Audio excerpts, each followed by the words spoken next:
keras sedikit ya. Ya. Baik. Baik sekalian, kita akan coba karena kita akan membedah. Tema kita adalah taat, bahagia, maksiat, sengsara. Apa itu? Bagaimana sudut pandang seorang Felix Xiao yang hari ini followernya mungkin di antara kita paling banyak gitu ya. Nah, tapi insya Allah beliau tidak menerima endorse gitu ya. Apalagi pemutih, penggemuk, pelangsing yang nggak menerima ya. Yang menerima ya. Nah, kita serahkan sepenuhnya. Ya waktunya 15-20 menit lah.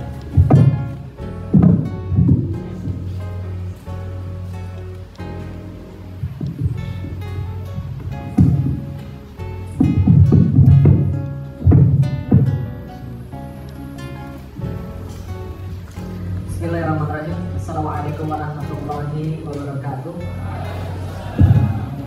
Alhamdulillah, alhamdulillahirabbil alamin, wassalatu wassalamu ala asyrofil anbiya'i wal mursalin wa ala alihi wa sahbihi wa man da'a bi da'watihi wa iltazama bi tariqatihi wa tarasama khajal al-aqidah al-islamiyyah al-asasan li fitrati wa ahkam syar'iyyah min jasani a'mali wa masdar li ahkami.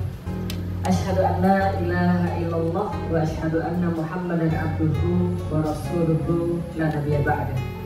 Wa qala Allah ta'ala fil kitabihil karim, a'udzu billahi minasyaitonir rajim. Bismillahirrahmanirrahim. Fahkum bainahum bima anzalallah wa la tattabi' ahwa'ahum amma ja'aka minal haqq.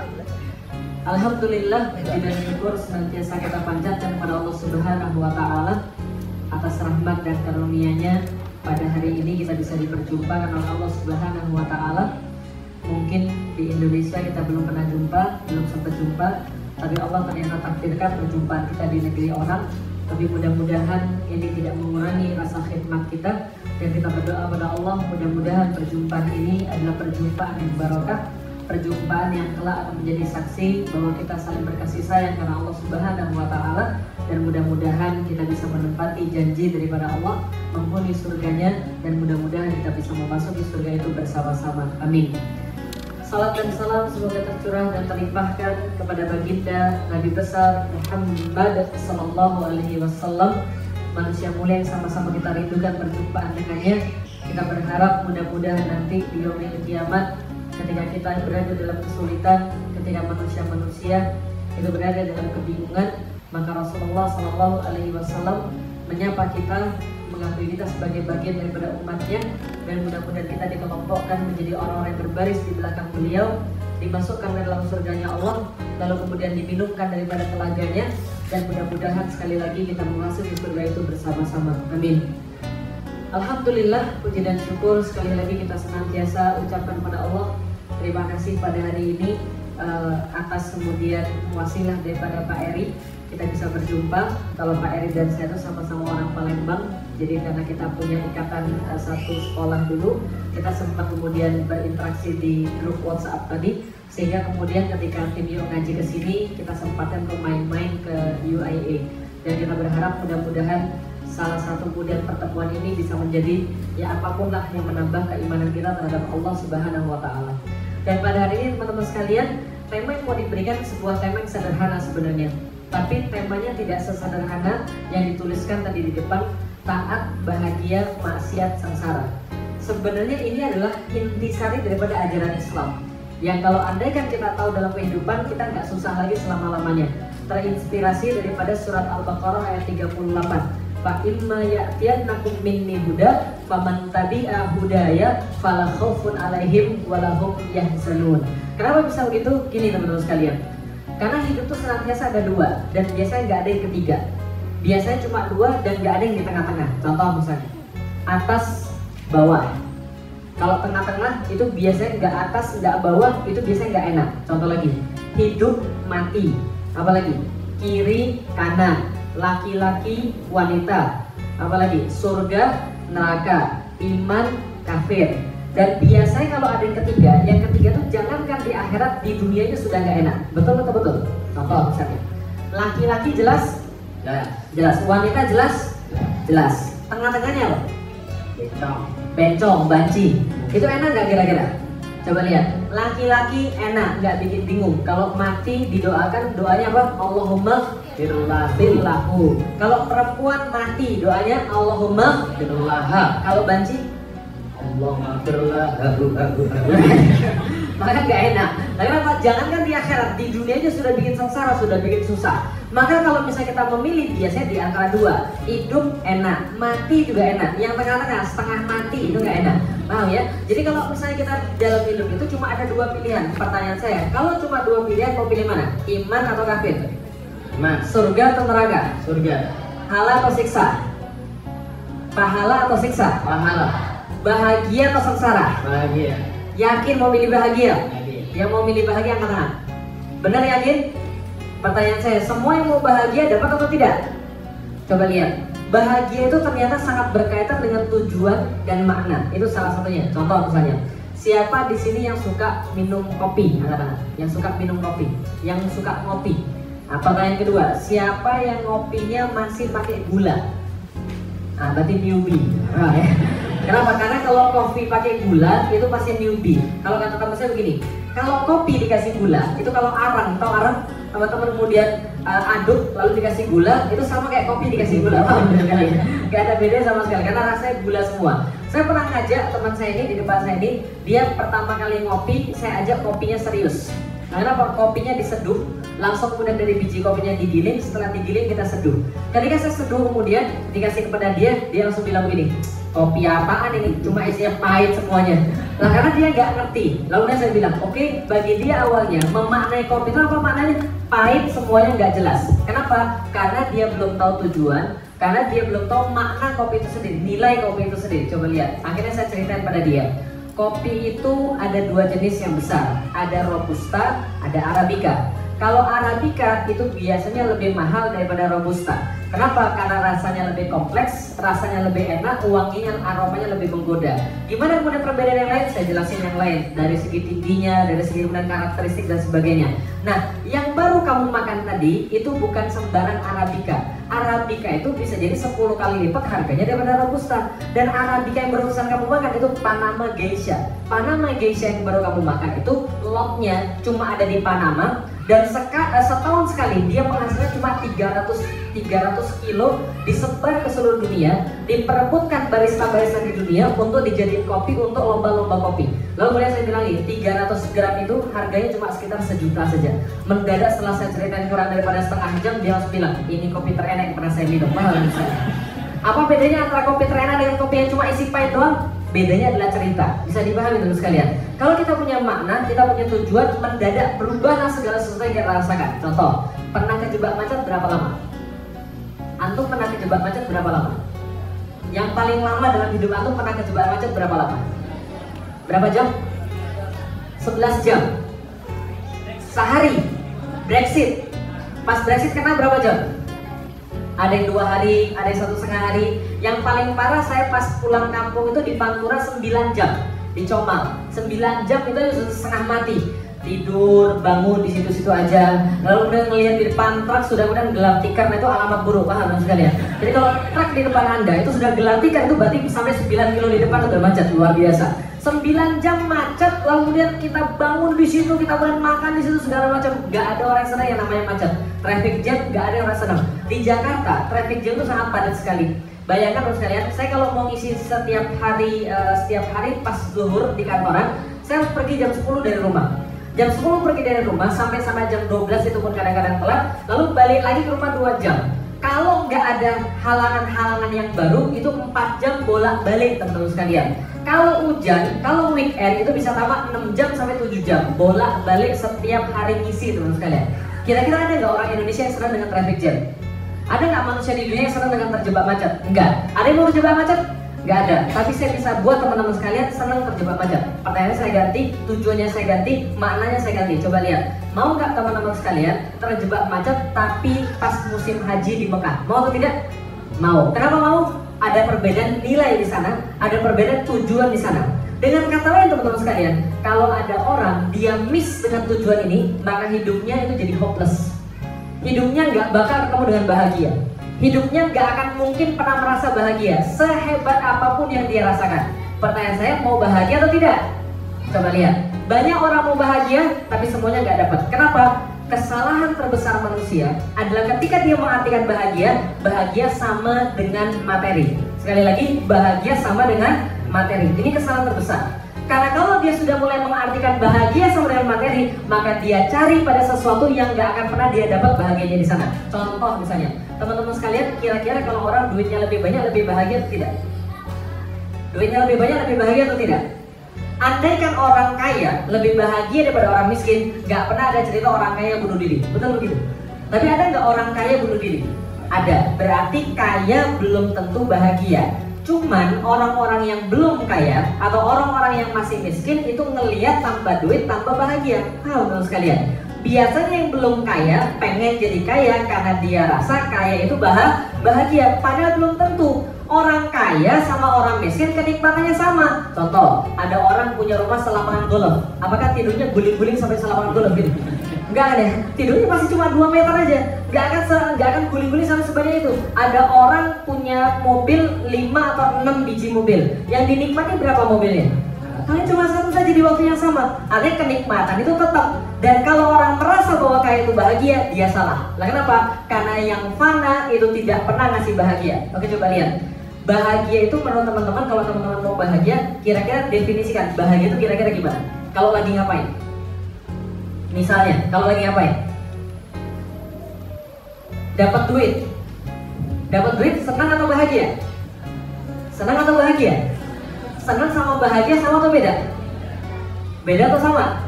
Oke, coba lihat. Kalau berkaitan dengan yang fana, namanya bukan bahagia, tapi namanya adalah senang.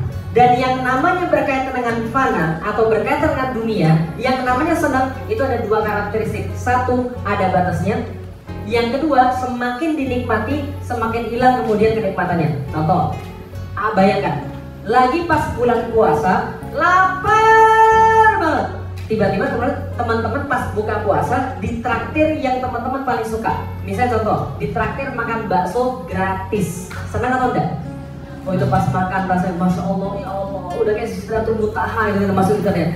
Luar biasa enak banget. Oke, bayangkan kesenangannya pas lagi habis puasa, pas lagi buka puasa makan bakso yang paling teman-teman suka gratis. Lalu ditambahin lagi 1 mangkok. Pertanyaannya, mangkok yang kedua yang dikasih itu senikmat mangkok yang pertama atau tidak? Ditambah lagi mangkok yang ketiga, berkurang lagi kenikmatannya atau masih sama? Kurang. Lihat baik-baik, segala sesuatu yang fana itu kalau ditambah itu semakin berkurang kenikmatannya. Kalau kita dapat, kita senang. Tapi kalau dapat lagi, less senang. Kita dapat lagi, less lagi senang. Nanti kalau ditambah lagi, dari senang berpindah jadi tegang. Paham sekalian? Teman-teman makan 4-5 mangkok jadi tegang. Tegang itu gara-gara sering nahan. Bisa dipahami sekalian? Dia dapat senang. Lalu dapat terus, dia tahan terus, nggak pernah dia bagi, nggak pernah dia keluarin, tegang. Kalau pas ke belakang keluar baru tenang. Paham sekalian? Nah, artinya tenang ini yang lebih dekat kepada kebahagiaan, tapi bukan seluruh kebahagiaan adalah ketenangan. Tapi yang paling salah adalah kalau orang mengartikan yang namanya bahagia itu dekat dengan yang namanya dunia fana atau materi. Bisa dipahami terus sekalian? Contoh, suatu waktu ada orang datang pada saya gini, enaknya jadi ustadz. Emang kenapa maksudnya? Enak bisa pergi kemana-mana. Hari ini di Malaysia, besok di Jakarta, besok ke Surabaya, besok lagi ke Padang, besok lagi ke Palembang, besok lagi sini. Lalu maksudmu gimana? Enaknya jadi ustadz bisa pergi kemana-mana naik pesawat. Oh, pasti kamu belum pernah naik pesawat ya? Oh, kok tahu sih ustadz? Karena hanya orang yang belum pernah naik pesawat mengira kalau naik pesawat itu enak. Yang sudah sering naik pesawat bilang naik pesawat itu nggak enak, capek. Lah kenapa? Karena dia sudah sering naik pesawat. Suatu waktu ada tempat kayak gini, belakangnya kosong, saya nongkrong di sebelah kiri. Tiba-tiba ada seorang cewek datengin saya sendirian. Saya sudah kaget, lah kenapa? Ini jangan-jangan ini ujian saya kayak Nabi Yusuf. Mana dulu kalian? Didatengin cewek sendirian, saya di belakang lagi gelap-gelapan gitu kan ya. Nah kenapa? Saya kebayang robek di depan atau robek di belakang. Kalau robek depan berarti Yusuf yang salah. Kalau robek belakang berarti Yusuf yang benar. Tapi insya Allah saya yakin kalau sudah kuliah di UAE, insya Allah laki-lakinya nggak ada yang robek, saya yakin. Sudah buka baju duluan. Ketika dia udah datang saya di belakang situ, dia bilang gini, Ustaz, saya mau doanya Ustaz, saya mau doanya Ustaz. Maksudmu gimana? Saya mau doanya Ustaz. Maksudmu gimana? Saya tolong doakan agar jadi populer Ustaz, agar jadi terkenal Ustaz. Saya bilang, untuk apa kamu jadi terkenal? Karena saya bilang artis, cita-cita saya Ustaz pengen jadi terkenal. Saya bilang, urungkan doamu, gak usah jadi terkenal. Lah kenapa? Kamu kira jadi artis itu enak? Enggak. Saya kenal dengan banyak sekali artis, puluhan artis saya kenal, semuanya ngomong pada saya sama teman-teman sekalian. Mereka semua ngomong, saya kira jadi artis itu enak, saya kira jadi terkenal itu enak. Ternyata kami cuma bohongin orang. Kami pakai topeng, kami dada seolah kami bahagia. Lalu masuk mobil, dada, kemudian naikin, kemudian jendela. Itulah kami yang sebenarnya, stres. Makanya banyak artis yang kemudian terjebak narkoba. Kenapa? Karena mereka masih cari yang namanya bahagia. Ada lagi yang datang pada saya, Ustaz, cita-cita saya tolong doakan apa? Pengen ngisi ke luar negeri. Saya bilang, kalau antum tahu ke luar negeri itu capek, antum gak akan mau pergi ke luar negeri. Nah, kenapa? Ke luar negeri kan bagus, susah dan sebagainya. Karena belum pernah pergi ke luar negeri. Contoh, pernah ke Jepang? Kenali Pak Yose, sudah pernah ke Jepang? Belum pernah. Kira-kira kalau Jepang dibandingkan Indonesia lebih bersih mana kira-kira? Lebih bersih Jepang. Lebih bagus Jepang atau Indonesia kira-kira? Saya pernah tahun 2012 mengunjungi kotanya Pak Yose di Tokyo. Misi di Tokyo itu Masya Allah, ngelihat trotoarnya saja itu saya langsung ingat kos-kosan saya di IPB teman sekalian. Nah, kenapa?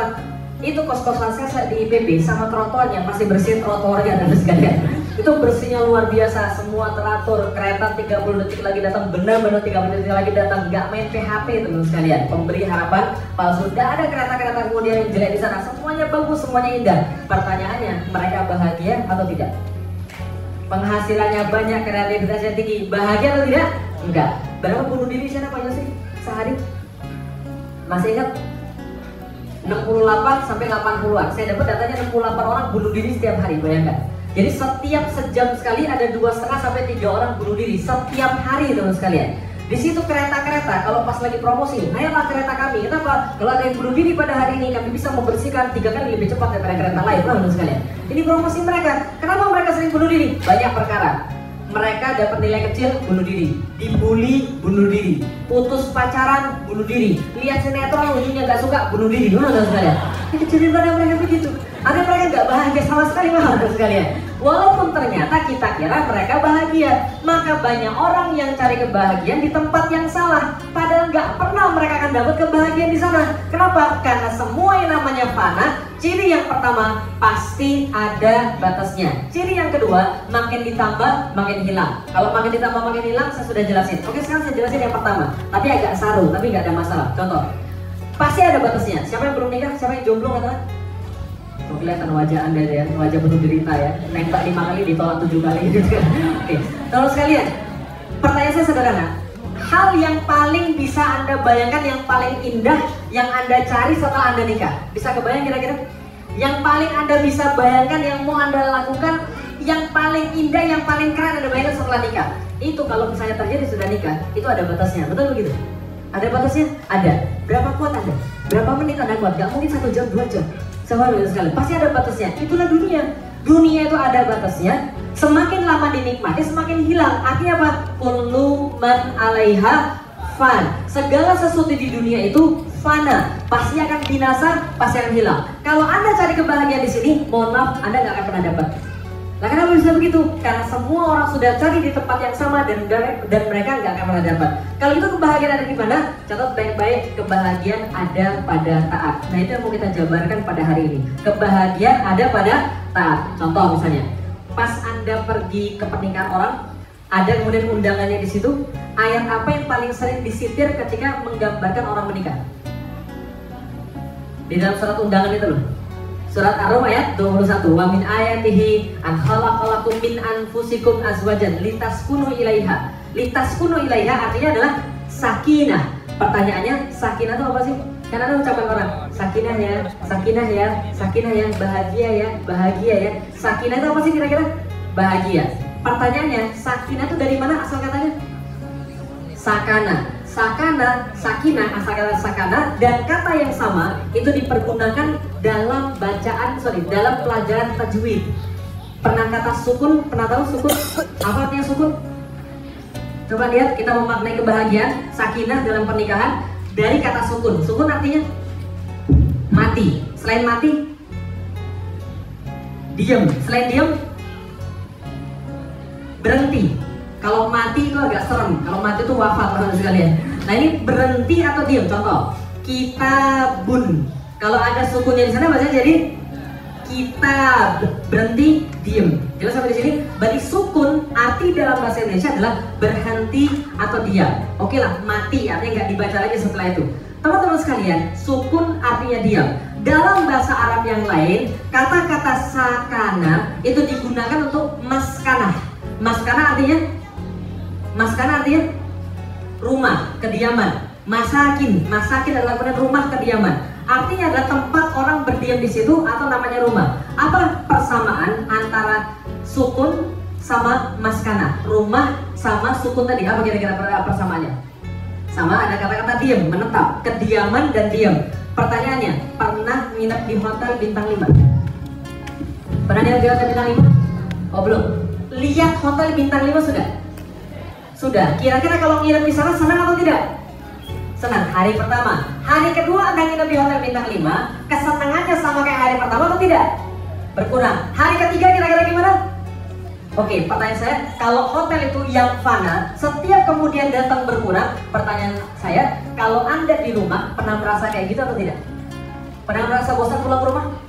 Kalau pernah berarti ada masalah dalam rumah Anda, menurut saya. Nggak ada orang tidak betah di rumah. Rumah itu sebaliknya daripada hotel. Kenapa bisa beda? Nanti saya jelaskan. Kalau hotel makin lama makin gak enak, kalau hotel makin lama makin pudar kenikmatannya. Yang awalnya nikmat jadi nggak nikmat, yang awalnya istimewa jadi biasa. Tapi kalau rumah semakin lama semakin istimewa. Semakin lama antum tinggal di situ, antum semakin lama akan kemudian betah di situ. Contoh, saya kuliah di IPB, asli saya Palembang. Ketika selesai di Palembang, bapak saya minta ke IPB, dicarikan kos-kosan di sana. Tahu apa yang terjadi? Bapak saya pulang ke Palembang, saya kemudian tidur di ranjang sampai ngeliat langit-langit. Saya bilang, saya dibuang nih sama bapak saya. Harus sekalian. Nah, kenapa? Sama sekali melihat situasi nggak enak sekali. Bogor nggak seperti sekarang. Jauh banget daripada Jakarta. Melihat langit-langit itu sudah jamuran semua. Lalu kemudian rumah itu kemudian benar-benar gelap, nggak ada ventilasi sama sekali, bau, pengap dan sebagainya. Ke WC, aduh nggak jadi gitu ya. Benar-benar nggak enak. Tapi setahun saya melewati kemudian di sana, setahun saya kos-kosan di sana. Apa yang terjadi setelah saya setahun kos-kosan di sana? Pas mau ninggalin rasanya sayang banget. Nah, kenapa? Sudah muncul sakinah.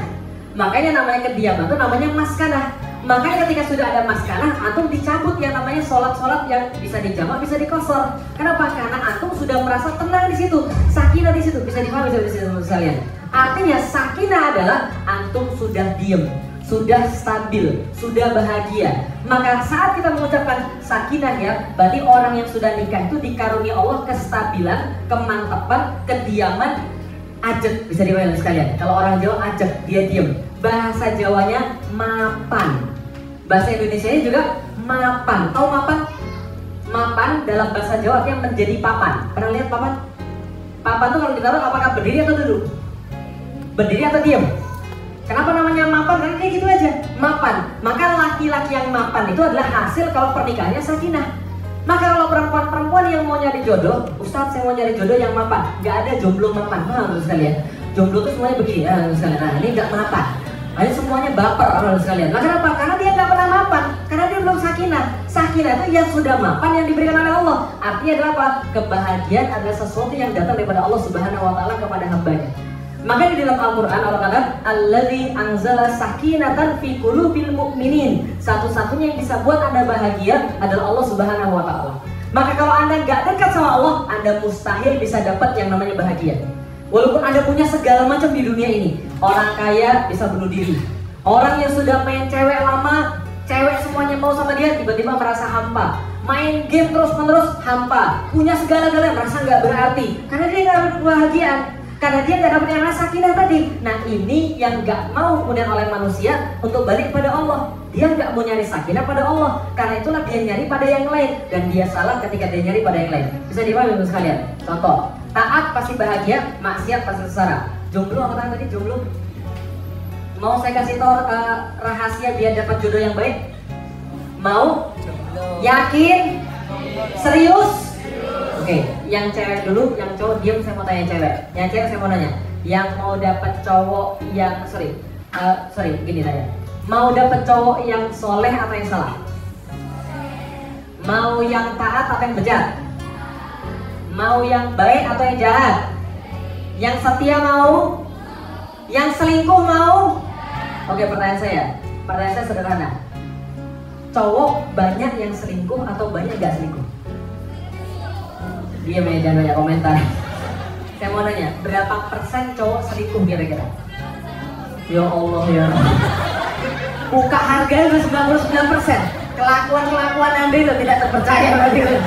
Ada yang lebih tinggi dari 99%? Ada yang lebih tinggi? Ada yang lebih tinggi? Belum ada. Oke, terus sekarang mau saya kasih tahu berapa persen cowok yang selingkuh? Ini penelitian mahasiswa psikologi. tentang berapa persen laki-laki yang cenderung selingkuh. Ini penelitiannya valid, sahih, cuma judulnya agak sedikit bombastis. Nanti silakan cari di internet. Judulnya begini: 3 di antara 2 laki-laki cenderung selingkuh. Berapa persen? Enggak salah, enggak kebalik. Mau diulangi. 3 di antara 2 laki-laki cenderung selingkuh. Berapa persen? Salah enggak salah. Loh kok ini cowoknya 2, yang selingkuh 3, yang satu siapa? LGBT tadi ya harus sekalian. Enggak. Jadi ini penelitiannya valid, tapi judulnya agak bombastis. Intinya adalah seluruh laki-laki cenderung mau cewek yang lain. Jelas sampai di sini? Nggak percaya? Mau dibuktikan penelitiannya? Mau dibuktikan? Oke, sekarang Anda diem. Saya mau saya mau interview yang di sini. Siap? Siap? Ini demi masa depan Anda. Siap? Benar? Bisa jawab pertanyaan saya? Oke, jawab dengan baik. Jawab dengan baik.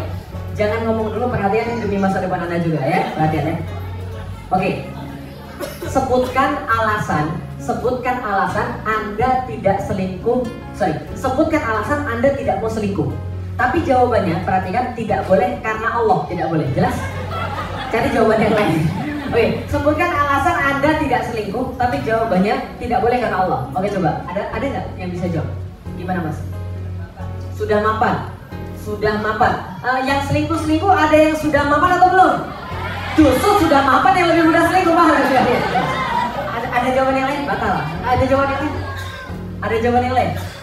Kenapa tidak selingkuh tapi jawabannya tidak boleh karena Allah? Jelas sampai di sini? Oke, ada jawaban yang lain? Apa Mas?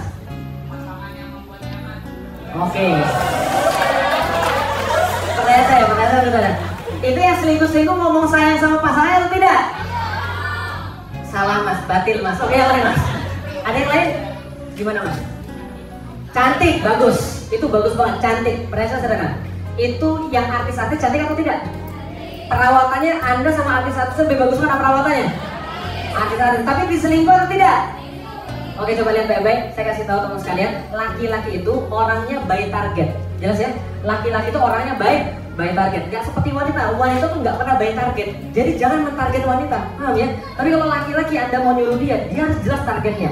Itu sudah dari bawaan dari bukan dari orang malah, bawaan dari genetik. Laki-laki perlu by target, perempuan tidak. Contoh, perempuan suruh pergi ke pasar, bawa to-do list, to buy list. Ada 10 to buy list, tapi dia pulang bawa 15. Yang 15-nya nggak ada dalam to buy list tadi, harus sekalian. Tapi kalau laki-laki, kalau Anda mau nyuruh laki-laki, harus ada sesuatu yang jelas sekali untuk dia lakukan. Dia baru kemudian akan semangat, karena laki-laki itu by target. Dan saya kasih tahu, laki-laki kalau suka sama wanita, dia by target. Jelas ya? Kalau sesuatu yang kemudian dia suka itu sudah dia dapat, targetnya sudah dia dapat, itu menjadi kemudian sangat-sangat tidak berharga lagi bagi dia. Teman-teman sekalian, pernah merasa kayak gitu? Oke, contoh misalnya. Teman-teman sekalian pernah nggak ngerasa begini? Dengerin baik-baik. Pernah nggak ngerasa gini? Ada satu cewek cantik banget di kelas. Rambutnya, matanya, ya Allah. Terus Anda benar-benar suka sama dia, Anda benar-benar ngefans sama dia, tiba-tiba Anda jadian sama dia. Setelah Anda jadian sama dia, 3 hari kemudian, kira-kira gimana? Mendadak teman-temannya jadi cantik semua, teman-teman sekalian. Rumput tetangga lebih hijau, teman-teman sekalian. Yang saya di sini, laki-laki itu by target. Artinya adalah kalau Anda kemudian mengandalkan kecantikan fisik, berarti nanti 3 hari kemudian setelah nikah, rumput tetangga lebih hijau. Catat baik-baik kata-kata saya. Kenapa? Karena laki-laki itu memang begitu semua. Jadi cantik nggak bisa. Kalau cuma mengandalkan nggak bisa sama sekali. Kenapa? Karena laki-laki akan menemukan yang lain yang lebih cantik. Bisa dipahami teman sekalian. Oke, kalau gitu apa lagi alasannya? Nggak ada sama sekali. Satu-satunya alasan laki-laki bisa tidak selingkuh adalah karena Allah. Coba lihat sekarang. Pernah lihat orang pacaran? Pernah lihat orang pacaran? Ada orang hidupnya pengen bahagia, tapi lewat pacaran, kira-kira dapat bahagia atau tidak? Mustahil. Loh, kenapa mustahil? Coba lihat, pacaran sama selingkuh aktivitasnya sama atau tidak? Aktivitasnya sama atau tidak? Sama. Sama-sama pegang tangan yang bukan mahram, lalu kemudian ngerayu, I love you, I need you, I miss you, I can't live without you, dan sebagainya, tidak ya? Tapi kemudian ketika dia sudah nikah, kira-kira dia bisa melakukan itu nggak sama cewek yang lain? Apa bedanya? Kan dia sudah latihan sebelum nikah, paham sekalian? Artinya kalau orang sudah pacaran itu adalah sudah latihan buat selingkuh, paham sekalian? Oh, Ustaz, jangan mengeneralisir, Ustaz, gak boleh, Ustaz. Loh, maksudnya gimana? Kami gak gitu, Ustaz, kami pacaran. Oke, teman sekalian, kalau gitu kamu pacaran ngapain? Saya gak ngapa-ngapain. Kalau gak ngapa-ngapain, ngapain pacaran, paham sekalian? Pasti ada sesuatu yang berbeda di situ. Oh enggak, Ustaz, kami cuma pegangan tangan. Kalau cuma 3 minggu pacaran pegangan tangan saya masih percaya. Tapi kalau sudah 3 tahun masih pegangan tangan, mubazir dong, paham nggak sih kalian? Betul gitu? Nah, memang laki-laki sejati itu begitu. Gak akan mungkin cuma sampai pegangan tangan. Berarti Ustaz ngaku dong kalau laki-laki yang mesum. Sudah tahu laki-laki mesum, kenapa dipancing, paham tuh sekalian? Kalau laki-laki nggak mesum, nggak ada anda semua, paham tuh sekalian? Laki-laki itu punya yang namanya tadi, yang namanya genetik, yang namanya benar fitrah. Ya suka sama wanita, jangan dipancing-pancing, bisa dipahami sekalian. Oh enggak, pacaran saya pasangan budiman. Masa pacaran budiman seperti apa? Pacaran diawali dengan hamdalah, basmalah diakhiri dengan hamdalah. Gak ada yang seperti itu. Artinya adalah apa? Kalau teman-teman melakukan hal-hal kayak tadi, itu sudah pasti ketika dia sudah nikah. Bayangin dan sekalian, jangankan anda, Allah aja sudah bisa dikhianati. Bisa dikhianati sekarang, apalagi cuma manusia. Gak ada kemudian. Nah, maka kalau seandainya anda masih pacaran sekarang, udah putusin. Tahu sekalian. Nah, kenapa? Itu caranya. Nah, kalau nggak bisa sekalian. Bagaimana mungkin ada orang yang pacaran tapi dia ngerti mencintai Allah, tapi Ustaz dia pernah bilang sama saya, ini uhibbuki fillah, modus lah. Jelas. Lalu saya modus lagi, coba bayangin. Kenapa saya kata modus?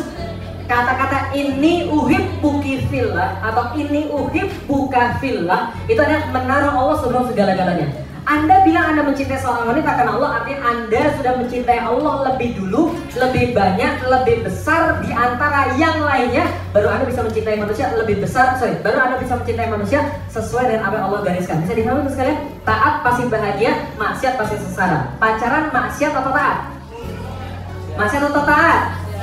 Sengsara atau bahagia? Oke, lihat saya, kira-kira saya pacaran atau tidak? Saya pacaran atau enggak kira-kira? Anda meremehkan saya, nggak pilih saya pacaran.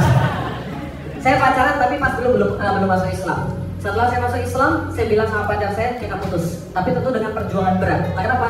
Masuk Islam, tahu ternyata Islam itu tidak boleh pacaran. Saya berat sekali. Saya bilang sorry kita putus. Maksudnya gimana? Saya datang pada dia, saya tanya, kamu sayang sama saya? Sayang. Saya juga sayang sama kamu, karena itu kita putus. Lu mau putus sih? Iya, karena saya sayang sama kamu. Saya nggak mau kamu dibakar api neraka. Kalau kamu sayang sama saya, kamu juga nggak mau saya dibakar api neraka. Kita putus secara baik-baik. Baper atau tidak? Baper atau tidak? Kepikiran atau tidak? Kepikiran. Tapi bisa dihilangkan dengan cara apa? Cinta datang lewat waktu, juga pergi dengan waktu. Bisa dipahami dulu sekalian? Caranya gimana? Caranya jangan munculkan. Ini kayaknya penyakitnya sama nih. Jangan munculkan caranya. Jangan munculkan yang namanya perangsang-perangsangnya. Jelas ya? Contoh, ada orang datang pada saya, Ustaz, saya sudah baca udah putusin aja Ustaz, dan saya sudah putus dan saya baper Ustaz, saya tidak bisa move on Ustaz, tolong hilangkan ingatannya daripada saya Ustaz. Masya Allah Ustaz. Saya bilang kamu itu terlalu baper. Bilang kenapa? Kamu pasti sering stalking dia Mas ya. Kok Ustaz tahu sih? Kepo Twitternya. Kok Ustaz tahu? Buka Facebooknya. Itu masalahnya. Kadang kamu suka nonton film Korea, bener kan? Kok Ustaz tahu sih? Itu masalahnya. Karena kalau nonton film Korea, Anda akan menimbulkan perangsang-perangsangnya tadi. Bisa dipahami teman-teman sekalian. Nah, ini kemudian dihilangkan. Baca Quran, baca hadis, 3 tahun kemudian hilang rasa itu. Kemudian saya sudah siap untuk nikah, saya bilang pada bapak saya, Pi, kali mau nikah. Bapak saya bilang, oke, kalau gitu kamu sudah punya calon? Sudah. Saya kenalkan calon saya, lalu kemudian bapak ibu saya kemudian pergi ke rumahnya, lalu kemudian bapak saya bilang, Lik, coba tanya sama calon mertuamu, kira-kira kamu perlu duit berapa? Saya cuma mau cerita supaya teman-teman tahu taat, bahagia, maksiat, sengsara. Saya tanya sama calon mertua saya, ibu mohon maaf perlu duit berapa untuk walimahan? Karena ibu mertua saya itu orang Jawa, dan orang Jawa teman-teman sudah tahu ada orang Jawa pakewo, unggah-ungguh gitu kan ya, andam asor, lalu kemudian bilang begini, gak usah, gak apa-apa. Ini kan anak saya yang pertama, sekaligus tunggal. Biar kami saja. Orang Jawa kan gitu kan ya. Kalau silakan dimakan, gak usah, saya masih kenyang. Gak usah. Tolong nanti orang Jawa, sifat seperti ini tolong jangan dibawa pas nanti sampai di akhirat. Paham? Silakan orang Jawa masuk surga. Gak usah, saya di luar saja.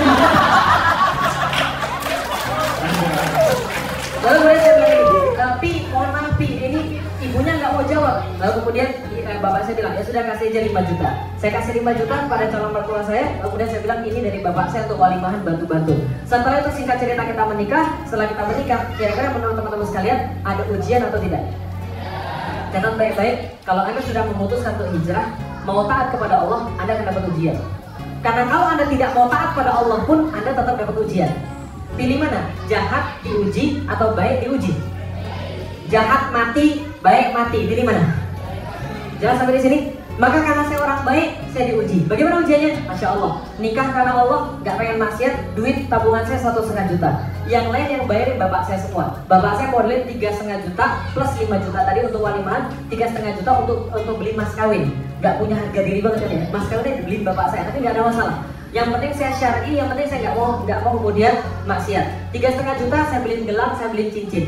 Setelah kemudian menikah, masalahnya datang, ujiannya datang. Mulai daripada situ, masya Allah, sebulan nikah itu tiba-tiba duit 1,5 juta habis seolah-olah nggak bersisa. Makan itu makan sepiring berdua, tapi antara kere dengan romantis sedikit bedanya, sekalian. Setelah kemudian makan, duit sudah habis. Suatu waktu ternyata saya dapat kabar. Apa kabarnya? Alhamdulillah, saya sakti mandraguna, teman sekalian. Istri saya hamil pada saat bulan-bulan pertama. Tapi ketika bulan-bulan pertama hamil, lebih bebannya lebih berat lagi. Kenapa? Nah, gimana cara meriksanya? Gimana nanti kalau anaknya sudah lahir? Gimana caranya? Tapi Allah Maha membantu. Setelah kemudian lahir, bukan lahir. Setelah kemudian hamil, bulan kedua pas kehamilan dapat kemudian kabar baru lagi. Apa kabarnya? Keguguran. Bayangkan antum, muncul di kepala saya apa? Ya Allah, itu orang-orang berzina anaknya keluar.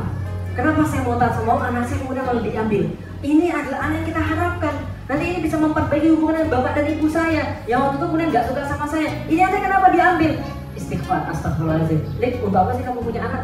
Untuk jadi kemudian anaknya jadi amanah, untuk jadi kemudian mendidik dia untuk taat pada Allah. Kenapa kamu marah sama Allah? Saya istighfar, kemudian saya bilang, lalu gimana ya Allah? Ini anaknya harus dikeluarkan, keguguran harus dikuret. Dan kuretnya nanyanya berapa? 3 juta teman sekalian. Sementara duit nggak ada sama sekali, tapi Allah Maha membantu. Lihat baik-baik, orang yang taat pada Allah pasti Allah carikan jalan keluar. Apa jalan keluarnya? Masya Allah, langsung saya diangkat Allah jadi pedagang emas. Alhamdulillah. Mas kawin istri saya jual, orang sekalian. Gelang itu saya beli 2,5 juta, saya jual dengan harga 2,4 juta, alhamdulillah. Cincinnya sampai sekarang masih ada. Gak cukup jual 2,5 juta gelangnya tadi, saya jual lagi motor istri saya. Istri saya nikah sama saya bawa motor, dia beli second harganya 6 juta. Saya jual dengan harga 3 juta. Kayaknya benar-benar gak ada kehormatan pada diri saya waktu itu. Kenapa? Motor istri dijual, gelang istri dijual. Tapi teman-teman sekalian ingat baik-baik, dalam jalan taat, semua nanti jadi kisah bagus. Kapan saya baru bisa ganti motor istri saya? 7 tahun setelah nikah baru bisa ganti motor baru istri saya. Sekaligus mobil baru.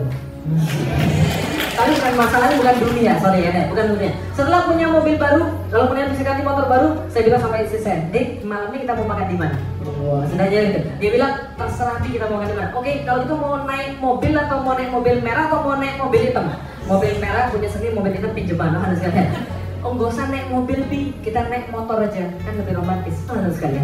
Nah, artinya adalah apa? Coba lihat baik-baik sekalian. Ketika kemudian kita sudah dapat sesuatu itu, yang lalu yang jadi cerita jelek, ya sorry bukan cerita jelek, yang lalu kita hadapi yang susah itu jadi cerita baik. Tapi kalau antum maksiat, antum nggak bakal bisa cerita sama yang lain. Jadi pahami? Yang namanya taat pasti bahagia. Walaupun awalnya nggak enak, tapi ujung-ujungnya itu akan ada kebahagiaan di situ. Yang namanya ketaatan, walaupun ada kesulitan pada awalnya, kesulitannya akan berakhir, ujungnya adalah bahagia. Dan kesulitannya akan jadi cerita bahagia, cerita nikmat. Kita bisa cerita sama anak-anak kita, dulu bapakmu jantan, gak pakai kemudian pacaran, datang pada eyangmu lalu bilang, dan bapak ganteng diterima, dan bisa gitu. Tapi kalau ada orang pacaran, mungkin gak dia cerita sama anak-anaknya.